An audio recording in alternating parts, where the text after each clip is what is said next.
Well, Samson, thank you very much, and good morning to colleagues and our listeners and viewers.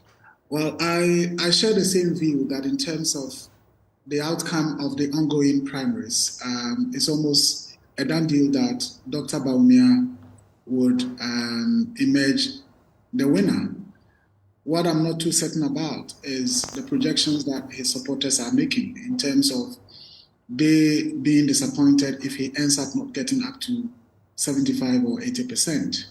I have some little doubts about that because I do expect that perhaps Ken may do well than they are expecting, and also even the former Agric Minister Afriya Kuto may as well pull some figures here and there that may reduce the expectations that they do have. But all of them not enough to win? I don't think that, of course, I mean, they are contesting individually. I don't even think that all of them put together may be even able to drag this into a runoff in terms of Dr. Baumia not being able to secure an absolute victory. And so for me, it's about the margin that we'll be looking at. But I think what is happening fundamentally is also good for our democracy. We need to acknowledge that. You know, for our democracy to grow, we need these kinds of internal party contests to be as it is, quite keen, quite robust, and all of that. Yes, there are the downsides in terms of the monies that are being thrown out, you know, here and there, the monetization, which is a problem of our general politics. But to have, you know, an internal contest within our political parties as it's happening now, I think that is certainly something that is quite a positive thing. Now, the other thing is, once Dr. Baumia wins, there's a certain dynamic that would be thrown in that perhaps we are not looking at. He wins and automatically he becomes the leader of the party. But he would remain the vice president. The president will remain the president. Unlike President Kufuor's time, where at some point, everyone interested, you need to resign. So those who were ministers had to resign. Aliu Mahama stayed on, but couldn't win. But in this case, we would have somebody who is still the vice president winning and becoming the candidate and the leader of the party. People would then be looking at what can Dr. Baumia do in the remaining 1 year or so to sort of redeem all the issues that we are talking about. And people may not also now agree so much when people say, oh, but after all, he's not the president, because he becomes the face of the party, and people would even begin to associate the positives and negatives of the party more with him. In terms of going forward into 2024, of course, as Dr. Tioe Champong has said, I strongly also believe that it is an NDC's election to lose. And that is because if you look at the issues, unlike again 2008, when the NPP had a very strong track record of President Kufuor to run on, unfortunately this time around, the NPP doesn't have that. What it has been, you know, high inflation, depreciation, significant depreciation of the cedi from 3.9 or so in 2016 to almost 12 cedis now. High rate of unemployment is still an issue. We are under IMF, back to IMF as they assumed office with. There are issues about high levels of corruption. We will get into that if time allows. There are charges about profligate lifestyles among MPs and so on. And so the track record is not as strong for the NPP as in the 2008 elections when President Akufo-Addo or candidate Akufo-Addo then had that strong track record. Again, in terms of Dr. Baumia Samson, I want to perhaps take our minds to that whole narrative about the Baumia effect in the North. Now, looking at the data from the North, I think what is happening is that generally the NPP has appeared to be ascending over the years. If you look at 1992, Professor Edubuahin got about just 16% or so of the votes in the North. Then you came to 1996, President Kufuor moves that to about 30 or 33%. There was no Bawumia then. And we are talking about from 16 to about 30. That's doubling of the support. And from then, you would see an incremental, proportion for the NPP's votes over time. At some point, you may say, well, this is just about 2%, 3%. But I think relatively, it's about being the same. If you look at the holistic northern sector, and you take the Upper East, for example, we know in the last election, they got just a single vote, a single seat in the whole of Upper East region. You take the Northeast region, and people will tell you that perhaps if Dr. Bawumia had not been a vice president and the influence he has and all of that, maybe the creation of that region may not have happened. So people credit him a lot. His people will credit him a lot for giving them a region. And yet, if you look at the votes there, it's perhaps not as many would have expected. In fact, in Alerugu, which is the capital of that region, the NDC managed to win that seat from a stalwart like Haja Alima Mahama. So it's not as people would want many to believe. Plus the fact that this will be the first time we are having two northern candidates leading the two main political parties. So the issues of ethnicity, identity politics, the dynamics again is going to change. All right. And so it's not quite a straightforward thing. But as I said, beyond today, people would look forward to Bawumia as the leader of the NPP, whether he can change the dynamics in terms of the situation in the country today going forward, whether he can do some magic to respond to his own 170 questions that he posed on the economy. Right, and Ken has reposed those questions back to him, and also said that he's a failure because of the economy, among others, so he doesn't deserve. He's actually said a lot of things to show. And when you're listening to him, it's almost like we are listening to an NDC, spokesperson who is in a debate with an NPP spokesperson. And he says they have run the economy down, they don't deserve another opportunity. He actually said that they had lost this election 2 years ago. The bribery allegations and all, do you think that as the party is now saying that they will emerge stronger, they will be unified going into the 2024 election, is something that will happen? And President Akufo-Addo, just hold on for him. President Akufo-Addo, has he just voted or is about to vote? Let's hear him. It has to be. I'm not the decider. It's the people who decide. You want some, but you will be interested in rotation. The one that the grassroots of our party want is the one who will win. But Mr. President, would you say you have managed the economy well? You want me to come and have this interview here today? Okay. So that's His Excellency Nana Addo Dankwa Akufo-Addo. Nana Addo Dankwa Akufo-Addo.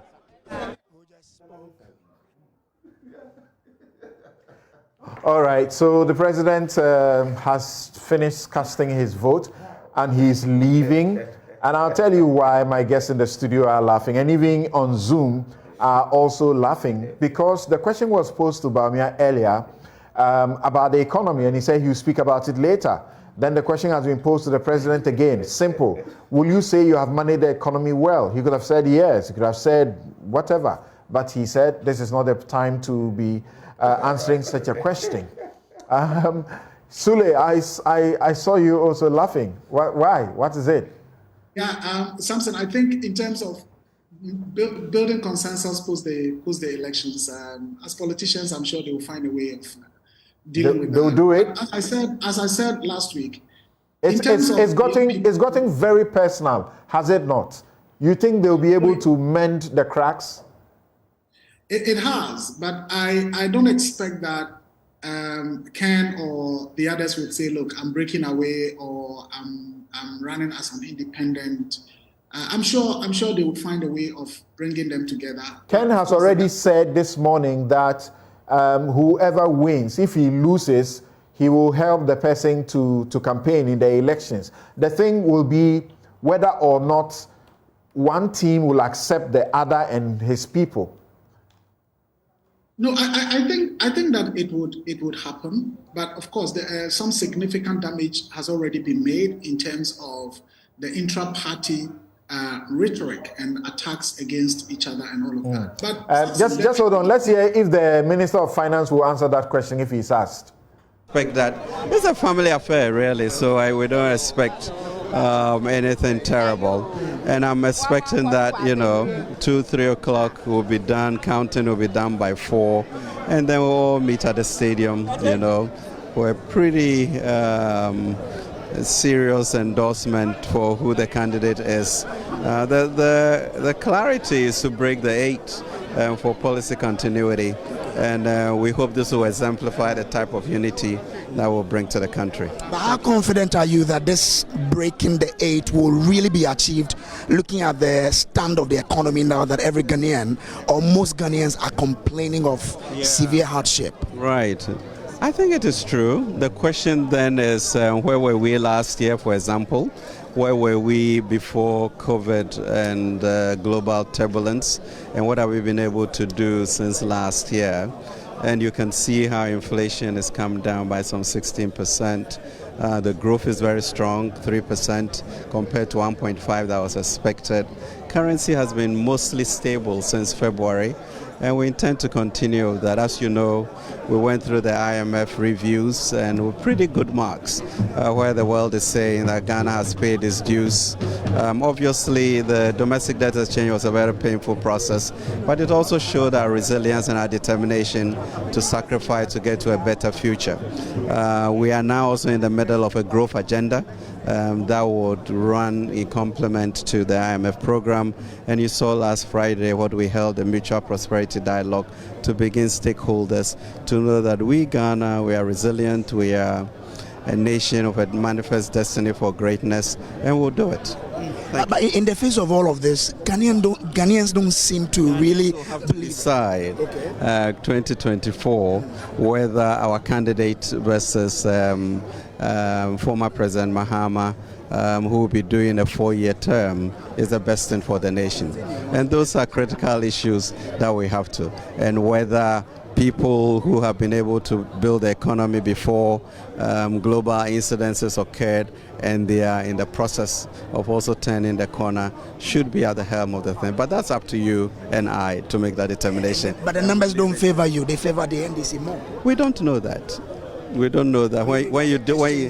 And all that during their time, it was better than now, and that's what Ghanaians are looking at. Yeah, it's amazing if you can think that something that has not happened in 100 years has happened, and we are where we are compared to other nations, and knowing that we understand the problem and we are committed to solving it.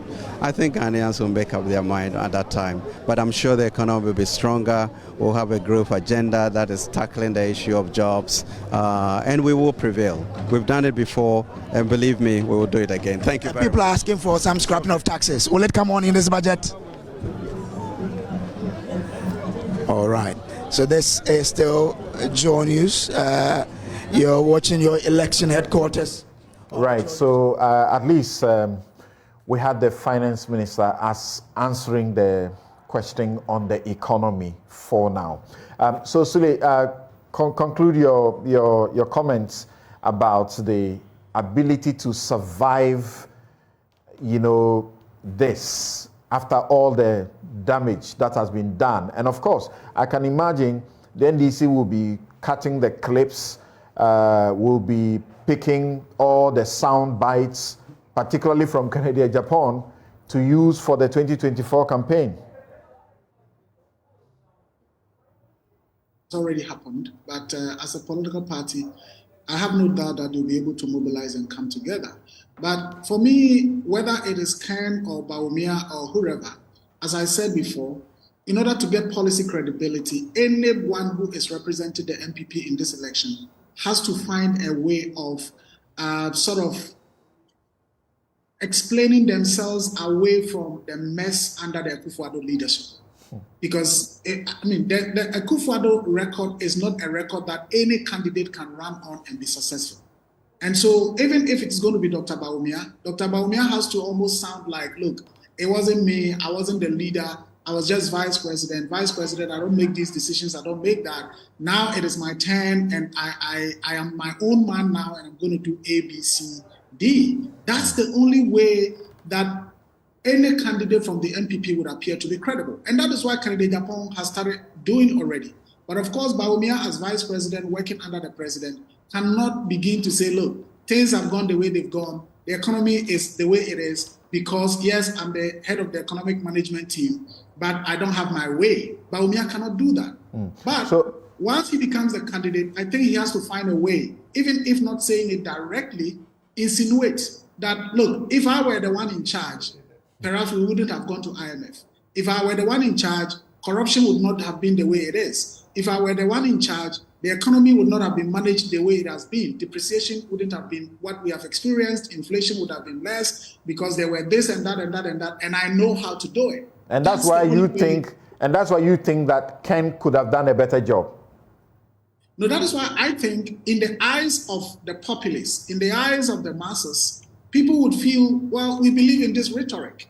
And we are at a point where, Samson, we all know that people will say, we are tired of this NPP NDC thing. We are tired of this NPP NDC thing. So, and Ken appears to say, look, me, I've not been part of this. I've just been an MP. I've not been a minister before. I've not been in cabinet before.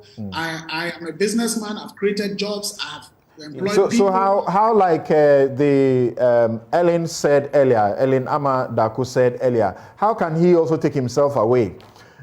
Because he sits on boards, his wife is on board, on a board. They say he has contracts in almost everywhere in the government sectors, in the cocoa, whatever board place, in the energy or wherever. He has contracts all over. So how can he say he's not part of it? And even the allegations that have come up, he says he was being approached with, is it $8 million? $800 million. Then Pare Ansa comes to say he rather was asking for $500 million contracts a year or so. Yeah, so I think it was actually Pare Ansa who first made the accusation or allegation that he had met, and his demands was that he should be assured of a $500,000 contract worth of contracts annually. For me, that narrative was unbelievable because it's something that I wouldn't place any value on, because if I were somebody in his shoes, to what extent would I say, okay, if even I'm promised that yes, every year we'll give you $500 million contract, the person wins and that can be guaranteed. In the same vein, I don't think that I'll place any premium on Ken's response that no, they were rather offering him $800 million. These monies are really, really quite significant. The point about Ken also being a beneficiary or a participant in the mess, yes, you can make that claim, but of course, you cannot take it to the levels of being a cabinet minister or, there was a time, the fact that somebody serves on the graphic board, the graphic communications board, they say, oh, the person has been given an appointment by the government and therefore the person is actually in government. All right. I think you can stretch it to some levels. But Samson, I think just 1 minute. One thing that perhaps our media must do, and now that we run the fourth estate, I think when I say some of these things, it's about also encouraging my colleagues to also do something. The accusation about Ken having benefited from multiple contracts. From the Occupy Ghana case, we know that through the RTI law, we can basically get all the contract documents from the various organizations, Cocoa Board, and so on and so forth. Why are we being told this and yet no evidence is being presented that, oh, look, this contract was awarded to Ken, that one too was awarded to Ken, and that was awarded to Ken? I think it will be good that we get to know all these, even beyond this primaries that is happening. Okay, thank you very much.